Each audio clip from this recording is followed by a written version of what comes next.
Today about the spiritual mission. All right. Oh, wow. What a treat. The spiritual mission of our generation.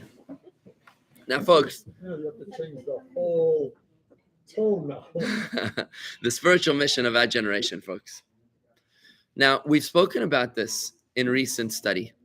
We've spoken about in recent study about the spiritual mission of our generation. But I just want you to understand, this topic is such a massive topic that you cannot possibly say that we're going to solve it in 15 minutes, beam bam, and we're done, right? This is to borrow from a word that I learned from Harvey Barnett that we both invented. This is a didactic. Now, didactic is an adjective, but we've turned it into a noun. A didactic is a noun that what is that word? What is a line that never reaches? Asymptote? Zeno's paradox? No, an asymptote, I think it's called. Asymptote. An asymptote is a line that never reaches. It keeps on moving. It's always getting closer, but it never actually reaches. That's what this topic is, folks. It's an asymptote. It's a didactic. It's a noun, which is a verb because you never actually reach the destination. You're always on the journey. You never reach a state of rest because we are trying to bring Mashiach. Our goal is to bring Mashiach. The question is, how do we do that? When? When? You know when? No. I want to tell you something. I want to tell you something. For years, as we were trying to build this shul, we opened up Chabad here 18 years ago. In 2007, we bought this building, the fire station. And for years, people were asking, no, when's the new shul going to be built? No. And I was always embarrassed. I was always trying to avoid the question. And then eventually, I turned it around. I said, you know what? When your check clears, that's when. And they stopped asking the question. They stopped bothering me. I'm like, I made it clear. This is not my problem. This is our problem. So instead of you being the chief inquisitor, how about you become part of the solution instead of part of the problem? So when you ask me when, as if you're in some accusatory kind of tone, which I picked up maybe because of my own insecurities, forgive me. You ask me when you deliver the goods, when you rise to higher consciousness, that's when we rise to higher consciousness, connect collectively. So I'm getting a fact check. Oh, we can upgrade from there. Actually is a word to describe this. Heuristic with an H. Why is there an H? Who needs the H? Heuristic. Okay, fine. It means involving or serving as an aid to learning, discovery, or problem solving by experimental and especially trial and error methods. What? It's a didactic. It's a learning device. No. I'm not sure if this is the right word. Anyway, I'm just saying it's an exercise, not in futility. It's an exercise in perpetuity. It's an exercise in perpetuity. And what we're learning, guys, just to remind you, welcome to Rocco's mother and father. That's Andrew and Stacy, Corey, and Fran. So what we're learning today, guys, is we're on this journey. We're learning Chassidus. It's a subject of my next book that I'm actually working on right now very actively, is the topic of the spiritual path to self-mastery, or a spiritual path to self-mastery. I'm still coming up with the name. And the idea is, how do you become a better person, right? So we're learning this discourse about the Torah's obsession with uniforms, even though the uniforms of history were, of Jewish history at least, those that emphasized uniforms in Jewish history were the masters of genocide. Think about it. Pharaoh put a uniform on Joseph, and Achashverosh put a uniform on Mordechai. Right? The people that emphasize the external trappings of human perception, the robes of office above character, the color of your skin over your character, those are the same ones that ignored the dignity of human life, the image of God in which each and every single human being was created, by overemphasizing the external robes of office. So this. Why does last week's parsha go into such detail about the robes? Oh, I'll say this is exactly how I'm going. So my point is we're exploring the Torah's seeming obsession with the robes of Aaron's robes and the priest's robes, and why Moshe was actually very reluctant. The Torah says, and you, Moshe, should bring Aaron close to you in order to dress him. What do you mean close to you? Where was he that he needed to bring him close to you? Well, always in the Torah it says, and Hashem spoke to Moshe saying. It doesn't say, Moshe, come closer and then we'll talk. Where was Moshe that he needed to come closer? The reason is because he was horrified. Moshe was horrified when he got the memo that apparently we were turning the Torah into some sort of a Bloomingdale's, what's it called? The catalog, right? They were emphasized. We had a whole Torah portion dedicated. Spiegel. Okay, I don't know what that is, but forgive me again. Years before Yeah. So that's what we're learning about, guys. We're learning about the importance of clothing. And in this discourse delivered by the Rebbe in 1960, 1960 was in October of 1960 was during Shabbos, Chol HaMoed, Sukkot. So it's the Shabbos in the middle of Sukkot, 1960, that the Rebbe delivered this groundbreaking, unbelievable discourse, which was based on the Alter Rebbe's brief discourse. And we're going through it. We're in a series. If you missed the earlier classes, you can watch them on YouTube. They're listed in a series on YouTube. So if you ever want to see earlier series in our YouTube, I just want to say you can just go to youtube.com/Jewish Gardens and just click on the playlists. Click on the playlist. You can see other series that we've taught in the past. So here the Rebbe begins to analyze the discourse of the previous Rebbe, of the Alter Rebbe, which we've discussed in previous classes.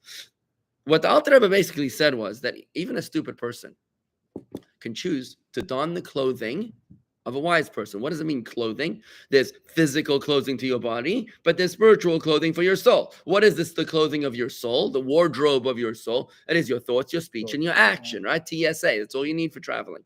TSA, thought, speech, and action. So what that means is, we dress our soul in our thoughts, in our speech, and in our action. This is how we interact with the world. If you're just a soul without a body, it's like a ghost. It's like a dibuk. It's a disembodied soul. You can't really engage.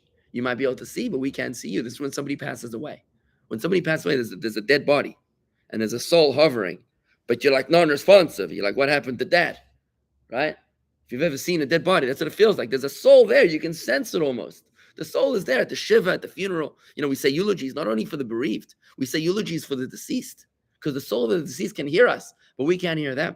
Right? When you don't have a body, you can't dress, you can't appear in public, you can't interact with anybody else. That's why you need your thought, speech, and action. So the Alter Rebbe said in this discourse, he brought two examples. He said a fool can dress in the clothing of a wise person by speaking words of wisdom, to the point that he appears as wise. And the second example he gave was that a nasty person can dress in the clothing of a kind person, and they can be perceived as kind, right? And in the words of the Alter Rebbe, he said,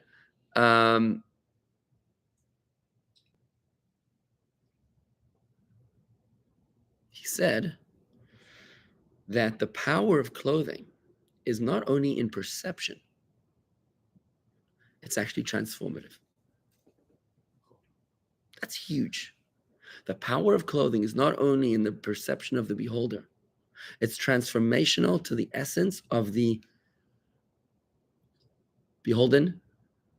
What do you call somebody who's dressed? Of the one in the clothing, inside of the clothing? It actually changes you, not just the way that you're perceived. So it's not just superficial, it's essential. Clothing has an essential power, not just a superficial power. What that means, friends, is an Inyan Amayk. The Alter Rebbe calls it a deep subject. And now the Rebbe is about to analyze. He says, why does the Alter Rebbe need to bring two examples? One example would have been enough.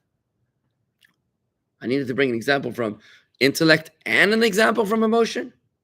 A fool as well as a nasty person.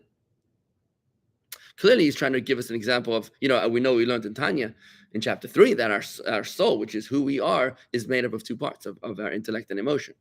We have 3 intellectual capacities, Chabad, Chachma, Bina, Das, and we have 7 emotional capacities, which are, Chesed, Gvur, Tiferes, Netzach, Yesod, and Malchus. So those 10 attributes together make up the essence of your soul. Fine. So he's giving us 2 examples, one for each part of the soul. But the Rebbe explains that in our generation, we cannot change our emotions. We cannot transform our emotions. In other words, if you're a nasty person, it's going to be very difficult for you to change that. If you love chocolate, it's going to be very difficult for you to change that. It's an emotional thing, right? If you are anything relating to your emotion is something which you cannot change, and the Rebbe proves this not only about our generation, but he proves this from the Tanya. So the Tanya. Now, Tanya was written in the end of the 1700s. So this is not just our generation, it's back 7 generations ago. And there it says in Tanya that what's a Beinani? Remember, there's 3 kinds of Jews, spiritual levels of Jews. There's the tzaddik, the rasha, and the Beinani. The tzaddik is the one who has transformed his evil inclination. His animal soul is in full service of his godly soul. So he's in full control of his emotions. But the Alter Rebbe says over there that a tzaddik is something which you can only experience, you can only reach by invitation from above. Only if from above they invite you into this club, right? Like American Express Black. I'm still waiting for my invitation. How do you get it? Do you get it in the mail? How do they call you? How do you get an invitation to American Express Black? I was feigning. So you get an invitation from above, right? That from above, what they do is that they I've never experienced this, forgive me, but I imagine that they give you the key to be able to transform your animal soul to make you a master over it. But for every other normal person that's working on his own efforts, you cannot rise higher than a Beinani. And what's a Beinani? Different to a rasha. The rasha is the wicked one. The rasha is the one that succumbs to his evil inclination once in a while or more. That's a rasha. The Beinani is the one that keeps his evil inclination at bay. He's vigilant, constantly keeps him at bay, but he cannot transform the urges of the evil inclination. He can only control them. Sorry, what did I say? He cannot transform them, but he can only curb them. He can curb them, so he can put a lid on it, but he cannot actually tame his evil inclination, like the tzaddik. Exactly, and that's the Beinani is the one that struggles. The Beinani is the Jew that struggles. He's in a perpetual struggle. And this is a thundering question, which the Alter Rebbe brings not once but twice in the Tanya. He asks, why would God want us to be in a state of perpetual struggle? It sounds like God is sadistic, putting us into a world where we are forced to struggle till the very day that we die. And it's there that the Alter Rebbe gives us this mind-blowing chiddush, this novelty, when he tells us that actually it's not about the destination. It's about the journey, because God derives extreme pleasure from every single time that you overcome your urge for ego or sin. So in other words, don't look at it as a perpetual struggle of futility. Look at it as a perpetual struggle of purpose. Because each and every single time that you make a choice, and how many times a day do you make a choice? Countless times a day you make a choice. Every single time that you make a choice between selfless or selfish, between godly soul or animal soul, in your thought, speech, or action, countless times a day, every single time that you curb your animal soul, you're unleashing a blinding infinite light throughout all the universe. You're bringing Mashiach. You're causing God such extreme pleasure that is beyond our ability to even process, right? So this is what the Alter Rebbe says there in Tanya. Based on that, the Rebbe points out, he says that we cannot change our emotions. And if we can't change our emotions, we certainly can't change our intellect, our intellectual makeup, because intellect is more sensitive than emotions. Right? It's higher up than emotions. And as it's known that the main purification of our intellectual faculties will happen with the coming of Mashiach. And the Rabbi explains it like this. He says, we have 7 emotions and 3 intellects, right? So the 7 emotions correspond to the 7 nations of the land of Israel, the land of Canaan. When the Jewish people came to conquer the land of Israel, there were 7 nations there. Right? Those 7 nations are representative of the 7 emotional attributes. The land of Israel is not just a geographical place. It's the promised land. It's ground zero. It's the epic battle. Why do you think this is the most disputed piece of real estate on planet Earth? Why is it that Chicago City Council had to vote on a ceasefire resolution in Gaza? I mean, like, seriously? This is your problem? People, and they asked me, I just came back from South Africa. They asked me, no, is it safe in South Africa? And I say, is it safe in Chicago? It's safer than Chicago. It's safer than the south side of Chicago, right? Is that right? South side, right? So they look at me like, oh, I never thought of it that way. I say, I never thought, they say to me, I never thought of it that way. Chicago, which is dealing with how many homicides every day? So this is their problem. They need to make a resolution because they understand the problems of what's going on in Gaza. They understand, the lay of the land. They're voting, and San Francisco City Council, and who knows how many other anti-Semites Well, around the world. what happened after the Chicago City Council voted on the ceasefire? What happened? Hamas passed a resolution demanding a ceasefire in Chicago. Exactly. Yeah, wouldn't that be ironic, right? So why is it that the land of Israel is the most disputed piece of real estate upon earth? Is because this doesn't just represent a piece of land in a rough neighborhood. This represents the spiritual destiny of each and every one of us. This is the final battle before the coming of Mashiach. We are here trying to transform the 7 nations, representing the 7 emotions. This is what we're working on in this discourse that we're working through. But we're not even talking about the 3 intellectual attributes. Who are the 3 intellectual attributes? This is Jordan, Syria, Lebanon, parts of Iran, and Iraq.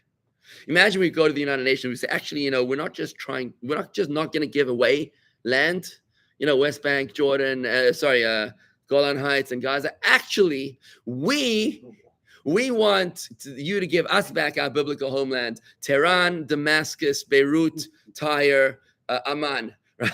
Let's see how that goes over. They say the best defense is a strong offense, right? So maybe it's time we change some tactics, Maybe we go out and we say, you're occupying our land. We call them occupied territories, right?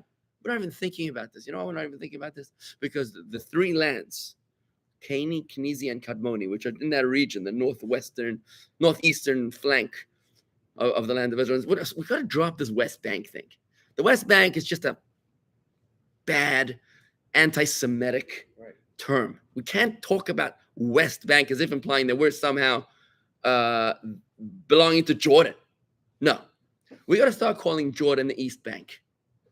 Okay? We got to start talking about Syria and Iran as the Northeast Bank. Okay?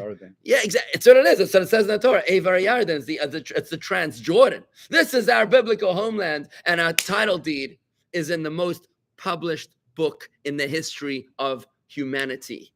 It's called the Bible, where God gives us these lands, right? All 3 religions, exactly all 3 religions except the Bible, right? So now the Rebbe points out that those lands are the lands of Canaan, Kenizi, and Kadmoni, which are the 3 nations. We're not even thinking about conquering those lands yet because they represent intellect. The intellect which will be transformed at the coming of Mashiach. That's why when Mashiach will come, here's what it says. It says the whole land of the whole world will be transformed into the holiness of the land of Israel, and Jerusalem will spread to the biblical borders of Israel. So Jerusalem will be the land of Israel. The whole world will be the promised land. It's like degrees of holiness. Also, it says interesting that all the shuls in the world in history will join somehow the temple in Jerusalem, forming this incredible complex of all the shuls of history coming together, right? Wouldn't that be nice? You could pick like from countless shuls to go daven in, right? Anyway, so back to the discourse. Yes, so the Rebbe says like this, that during the times of exile, we don't really dominate over the 7 nations of the land of Israel, and certainly not over the 3 nations of the Transjordan. Nevertheless, what we do need to occupy ourselves with during these times of exile until the coming of the Mashiach is in our clothing of thought, speech, and action, because the clothing is what's going to unlock that which lies within.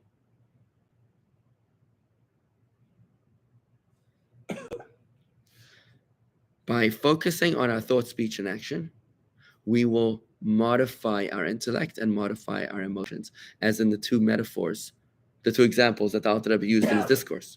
Why was he using 2 metaphors, two different examples? Is because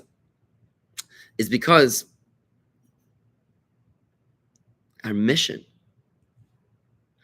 is to conquer the physical land of Israel, I don't know how to call it, phase 1 of Israel, which is from Lebanon down to Egypt. I wonder if that includes the Sinai Desert. I don't know. So that's the first part. But phase 2 is the intellect, which is the lands beyond. We need to conquer all 10 nations, corresponding to all 10 inner emotions. Now, the way I understand this, folks, is like this. It's a very, very exciting concept. The way I understand this idea is that what Chassidus is teaching us is linking peace in the Middle East to internal equilibrium within your own heart. What happens in the Middle East is a manifestation of what goes on in your own heart. So if you are allowing unholy forces, let's call them Gentile nations, Palestinians, let's call them, Palestinians into your own heart, to hijack your emotions away from the spirituality that they're supposed to experience, allowing terrorists to take over your emotions and do things and feel things that you're not supposed to be doing, then that manifests in us not experiencing sovereignty of our own 7 nations. But when we have the fortitude, the mindfulness to control our emotions and control our intellect, can't change it, but we can control it through our clothing, thought, speech, and action. It's then that we will be experiencing inner sovereignty over our 7 emotions, 7 nations, and 3 intellect and 3 nations, right? Then when you're balabas, when you are the master of the household, the king of the castle, of your own internal castle, then that will manifest in the macrocosm of the world around us. In other words, it's our mindfulness that will manifest in peace in the Middle East. Such a powerful, empowering concept. Can you accept that? You're looking at me blankly, Rob. I can't accept it, but it takes 2 to tango. Who's 2? Who's the other one? Me? Well, No, right? no, that's what he's saying. It's not about the enemy. It's about you. You're looking I know, inside. but it doesn't. That's precisely my point that I'm actually that I'm trying to negate. Actually, the word for praying for us is a reflexive. It's mitpalel. It's something you do towards your Mitpalel, inside. actually, the word prayer, I know what prayer means in English. I think I spoke about it once. But prayer means to beg in English. Yeah. Pray means to beg, which is a horrible word. Horrible word. I remember I came home from shul one day. I was like 6 or 7 years old. I came home to my parents' house in Springs, South Africa, and there were Shabbos guests over there, and they asked me. So the little boy, they're like the little Dovid, They said, "So where were you?" I said, "I went to shul." "What did you do in shul?" I said, "I prayed." "Really? What did you pray for?" And I'm like, "I don't pray for anything. Like, I don't beg for anything." Like, that insinuation. Ever since then, it's bothered me. And I don't want to use the word prayer. I use the word davening because in Hebrew, the word litpalel means to balance. I never realized I've been praying to heaven all these years. Praying to hell, that's idolatrous, my friend. Begging. Oh, my Lord. Okay, this is way too much information for YouTube right now. So, okay, we'll have to talk later. Okay. But it is a reflexive. So hang on a second.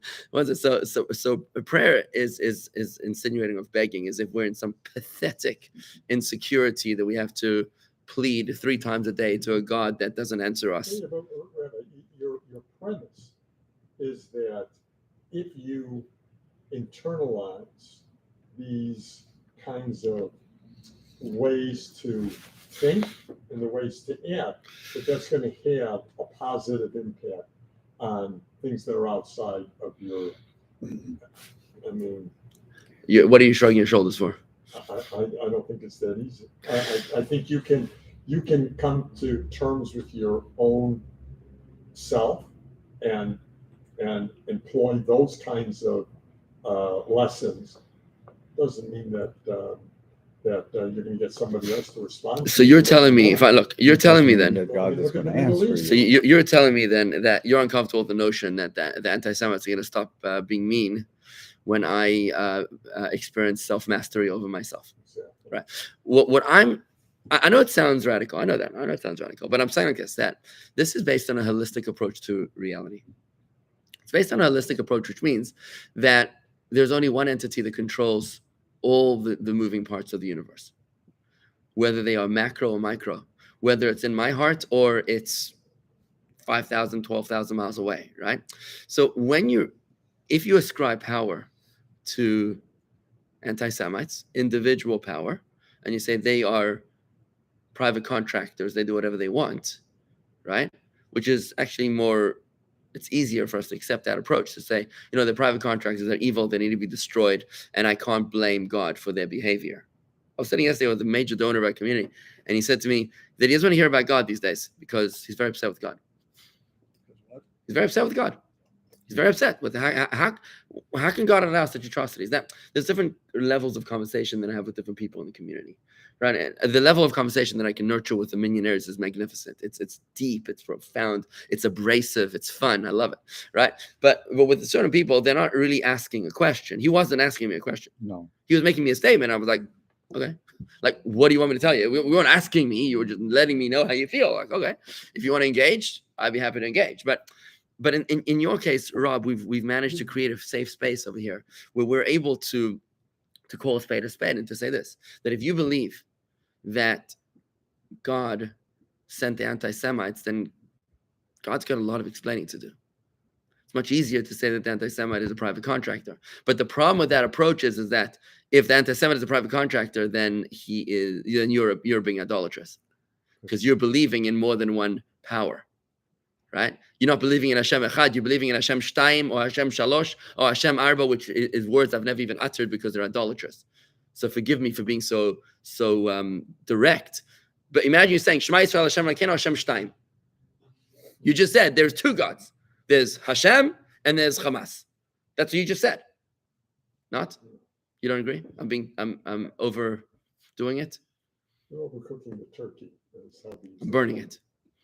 Overcooking the turkey. Look, it's an idea this idea you need to percolate. We need to percolate in this idea because essentially, look, King Solomon said these amazing words. The entire universe was infused by God into the heart of man. How's that for an interesting quote? The entire universe was infused by God into the heart of man, which means that what goes on inside of you is a reflection, initiates what happens around you, right? Now, by the way, in case you think I'm a little crazy, when you actually study history, and I highly encourage you to read the books of the prophets. Read the stories of the prophets. They're amazing. What happens is you have the rise of an anti-Semite who threatens the Jewish people. And it's only when they reach, the very depths of depression and hopelessness and despair that they have no other choice but to turn to God, like in the Purim story. They have no other choice, no one else to turn to, backs against the wall. It's the 11th hour, they turn to God. They do teshuvah, and then what happens? The prophet says, okay, now it's going to be good. And now what happens? The anti-Semite just has a heart attack, dies, gets hanged or something, and we have a yontif. And then we catch everybody, they're like, oh, that was amazing. And then we climb up the steps of avarice, apathy, indifference, gluttony, to the point of utter atheism and agnosticism. I use the word agnosticism specifically. And it's another word that I made up.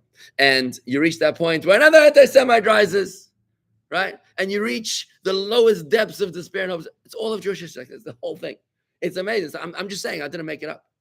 So if you think I'm crazy for saying that Hamas is going to go away when we master our inner anti-Semites, I do think that history is on my side. It's hard enough to try and master your own self. If you're able to do that, come to terms with whatever it is you need to come to terms with to have that self-mastery, I think you've won the battle. To expect that because you've done it, that's going to have an impact on someone else, I think that's... I want to tell you something. I want to tell you something amazing. The biggest problem. I'm going to read you a beautiful quote.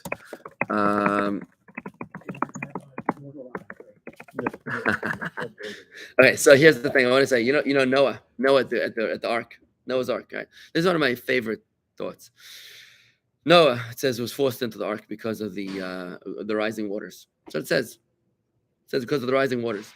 So Rashi says, why was he forced into the ark? Because of the rising waters. He was forced into the ark because he didn't believe. He was miktani amana. He didn't believe. That's what he says. Rashi is very cryptic about it. Anybody remember this Rashi, this commentary?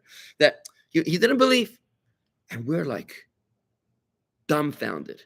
He didn't believe. He didn't believe. Dude, he just built an ark 1,000 miles away from the nearest sea over 120 years. It took him 120 years to build an ark. He didn't believe there was going to be a flood. That's insane. Of course he believed there was going to be a flood. What are you going to tell me? He didn't believe in God. God was talking to him, telling him to build the ark. Why else would you build an ark in your backyard for 120 years? Right? Why would you do it unless you believed in God? Rabbi Yitzchak Berditchev, the Alter Rebbe's Mechutin, says like this. Rabbi Yitzchak Berditchev says like this. He says he did not lack any faith in God. What it means that he was lacking in faith is that he was lacking in faith in himself. That's what it means. He didn't believe that that his choices could chart the course of human history. He did not believe that his prayer, that his mindfulness could have averted the flood. Whereas Abraham prayed to God and protested the destruction that was impending. Noah merely shrugged it off and said, okay, so what do you want me to do? Right? Noah refused to believe in himself. He didn't believe that he could make a difference. And that's why he was forced into the ark, because of the waters of the flood. He couldn't believe that there was any possibility that he was going to make an iota of a difference. And that's why I quote to you this following quote. Here it is. I'm pulling it up. Oh, sorry. Our deepest fear is not that we are inadequate. Our deepest fear is that we are powerful beyond measure. It is our light, not our darkness, that most frightens us. Written by a newly recurring presidential candidate, I believe. This is what she says. What? It's the Soviet Jewry movement to me. Right. Housewives and students. Housewives, students, and thinking that they could take down telling the people Russian beast. Exactly. And they refuse next, telling them they can make a difference. Friends, this And is the bottom line. Believe enough in yourself and believe in the power of Hashem and the Jewish people. Once we're united, we can bring down the Soviet Union. You know, what's his name? Eisenhower? No. Who's the president that U.S. president that approved Israel's formation? Truman. Truman's buddy, whose name was Eddie Jacobson. Eddie Jacobson was a schmatte salesman whose daughter Gloria Schusterman lived in Berlin for a few years. Eddie Jacobson was a schmatte salesman. Okay, when time came, when push came to shove, that Israel needed America to approve of the vote in 1947, he traveled by train to Washington and he begged his friend to vote for Israel, even though the guy's wife was an anti-Semite, right? Lady Bird was her name, I think, right? She was Johnson, whatever she was. She was an anti-Semite. But apparently she was known to be an anti-Semite, but it was the schmatte salesman, the textile dealer, that was able to influence his friend to get America to vote. There was a guy who walked into our show a few months ago. He tells me he's from a Jew from Paraguay. He says that his grandfather was the physician of the president of Paraguay in 1947. And he got a coded telegram from Israel the night before the vote at the United Nations. He said that the telegram said, he's the physician of the president. He said the telegram read in code, the patient is refusing to take the medicine. He understood that this meant that Paraguay was going to vote negative, right? At midnight, he goes to the president's house and he says, listen, this is the last time you're ever going to see me if you don't vote in favor of Israel tomorrow, right? And they voted in favor, right? What I'm trying to say is, Rob, if nothing else, if you can learn nothing else today, in our lesson today, it's that you are infinitely more powerful than you ever imagined. And it's one person that's going to change the course of history. The world wasn't changed by large groups of people following each other. The world was changed by small groups of inspired people that believed that they could. Wait till your Pam Cone story. There you go. And this was with that I just want to wrap it all up and say that our mission is not to change. Our mission is not to change our emotions and our intellect, but we have this amazing way that we can. And the way that we do that is by controlling our clothing, our thought, our speech, and our action. And when we do that, when we can merely control our clothing, then Mashiach will seal the deal for us, right? It's too complicated to win over Hamas, to win over Iran and the Shiites and the Hezbollah and everybody else around us, right? But we got to do our part. It's very practical. The Rebbe is breaking it up for us in a very practical way. I'm not asking you to transform the way you feel. I'm not asking you to transform the way you process information. But I am asking you to control your thoughts, to control your words, just like we learned in our Yom Yom today, and to control your actions. Yes, you are responsible for every single word that comes out of your mouth. You are absolutely responsible for every single word that comes out of your mouth. You guys, you can't say that I wasn't thinking. That doesn't count. It doesn't count. You got to be mindful. And when we can control our thought, speech, and action to reach the level of a Beinani who is vigilant and in control of their thought, speech, and action, we will have achieved that self-mastery. And in the next piece, that I was going to say, this is not superficial. This is essential. I'll leave it at that. All right. Oh, wow. Why does God seem to only reach to me through sufferings? Asked Daniel. Not through blessings. It is on me, and what is it on me, and what can I do to have our relationship tighten through obvious blessings and not suffering with hidden blessing? Maybe God is testing you, Richard. Daniel, I'm so sorry to hear that, man. So sorry to hear that. Maybe God is testing you, and you just got to stay strong. Don't give up, and your light will soon shine. God bless you, my friend.